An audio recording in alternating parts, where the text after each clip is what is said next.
राधे राधे मेरे प्यारे भक्तों, कैसे हैं आप सभी। आशा करती हूँ लाला की कृपा से आप सब बहुत ही अच्छे होंगे और खुश होंगे।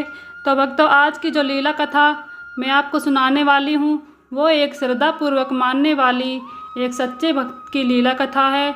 ये लीला कथा आप सबको बहुत ही अच्छी लगेगी, इसलिए वीडियो को पूरा देखिएगा। और आप हमारे चैनल पर नए हैं तो चैनल को सब्सक्राइब करें, बेल आइकन को भी प्रेस करें और वीडियो को लाइक करें, शेयर करें। कमेंट बॉक्स में राधे राधे ज़रूर लिखें। भक्तों, ये जो लीला कथा मैं आपको सुनाने वाली हूँ वो आपको सुनकर आपके मन को बहुत ही शांति मिलेगी और आपका प्रेम लड्डू गोपाल जी के प्रति और भी बढ़ेगा। भक्तों, तो कलकत्ता में रहने वाली मधु जी की ये कहानी है कि वो अपने लड्डू गोपाल जी को एक पुत्र के समान मानती थी और उन्हें बहुत ही लाड दुलार से रखती थी। दिन रात लल्ला की सेवा में लगी रहती थी, अपने लल्ला का इतना ख्याल रखती थी कि क्या मजाल कि लल्ला को कोई भी परेशानी नहीं हो सकती थी।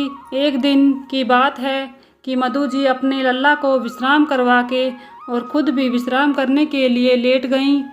सभी काम काज को ख़त्म करके थोड़ा सा आराम करने लगीं। तभी ज़ोर ज़ोर से मधु जी को हिचकियाँ आने लगी और वह बहुत बेचैन होने लगी। कुछ भी समझ नहीं आ रहा था कि वो क्या करे क्या ना करे, आखिर इतनी हिचकियाँ क्यों आ रही थी।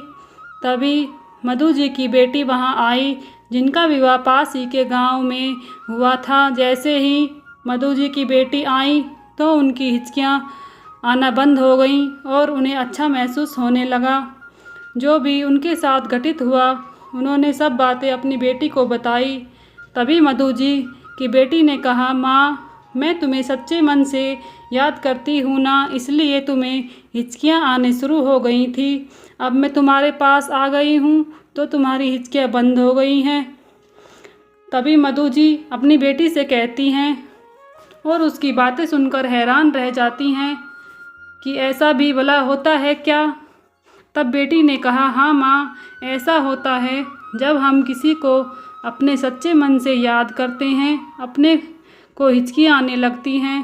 तब मधु जी ने सोचा, मैं तो अपने लल्ला को हर समय याद करती हूँ और हमेशा याद करती रहती हूँ, तब तो मेरे लल्ला को भी हिचकी आती होगी, तब तो मेरा लल्ला और भी बेचैन होता होगा।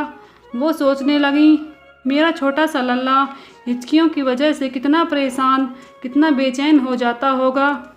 वो सोचने लगी कि अब ऐसा नहीं होगा, मैं अपने लल्ला को बिल्कुल भी परेशान नहीं होने दूंगी। और उसी दिन से मधु जी ने गोपाल जी को याद करना ही छोड़ दिया और अपने लल्ला को अपनी बेटी को दे दिया सेवा के लिए। मधु जी ने हर पल अपने लल्ला को याद करना भी छोड़ दिया था। ऐसा करते करते कई महीने बीत गए और एक दिन मधु जी जब सो रही थी तभी श्री बांके बिहारी लड्डू गोपाल जी मधु जी के सपन में आए और मधु जी के पैर पकड़कर रोने लगे। और मधु जी तुरंत जग गईं और उठकर प्रणाम करते हुए और बोली, प्रभु, आप तो एक को भी नहीं मिलते हैं जो समाधि लगाकर जाप ध्यान करते हैं, फिर मैं तो एक पापी हूँ जिसने आपको याद करना भी छोड़ दिया। आप मुझे दर्शन देने आए हैं प्रभु। जब लड्डू गोपाल जी ने मुस्कुराकर कहा, माई, इस दुनिया में मुझे जब कोई याद करता है तो उसके पीछे उसका कोई ना कोई स्वार्थ जरूर होता है। जब साधु याद करता है तो उसको मुक्ति पाने के का स्वार्थ होता है, लेकिन तुमने तो मुझे इसलिए याद करना छोड़ दिया कि मुझे कोई तकलीफ़ ना हो। लड्डू गोपाल जी कहते हैं, तुम तो धन्य हो माँ, तुम्हें मेरी इतनी चिंता है, इतनी फिक्र है कि तुमने मुझे याद करना ही छोड़ दिया।